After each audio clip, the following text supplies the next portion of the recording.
Le Big Reset économique et le nouvel ordre mondial, c'est maintenant. Le coronavirus ne serait qu'une diversion pour annoncer la fin de l'euro et la fin du dollar pour établir une monnaie mondiale, un seul peuple, une seule monnaie, un seul État, et un seul président pour le monde entier, et une seule loi.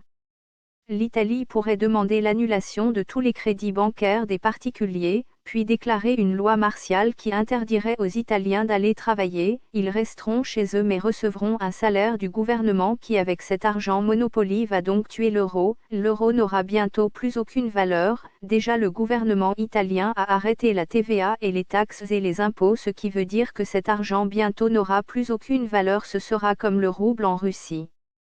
Lors de cet effondrement économique comme en Russie, les gens vont recevoir des tickets de rationnement pour ne pas mourir de faim. Ils seront obligés de se lever à 5 heures du matin pour faire la queue, sinon rien à manger pour toute la journée. Le dollar et l'euro vont être dévalués au point qu'il faudra une brouette pour acheter une baguette de pain. Vous pourriez penser que dans un premier temps ceux qui auront acheté une maison ou une voiture à crédit auront fait une bonne affaire car l'État va payer toutes les dettes, mais tout cet argent va dévaluer très fortement les monnaies et donc provoquer une famine. Leur but est de créer une monnaie mondiale et le nouvel ordre mondial, un seul peuple, un seul président et un seul État. Mais le droit de propriété et l'héritage seront interdits sauf pour les Rothschilds. Vous aurez de la nourriture gratuite, des chaussures gratuites, une voiture gratuite, mais en échange vous aurez perdu toute liberté, vous serez comme un oiseau dans une cage dorée. En réalité rien n'est gratuit, tout se paie en souffrance et en épreuve.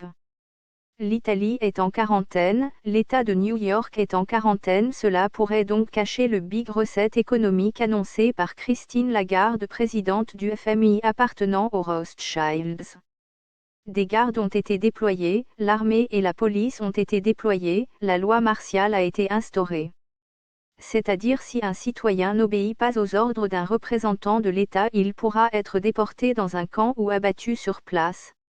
Le coronavirus semble avoir des symptômes semblables au paludisme ou à la malaria, donc c'est une arme militaire, un truc mutant mélange entre le sida, le SRAS et le paludisme et H5N1 et la grippe aviaire, etc., etc.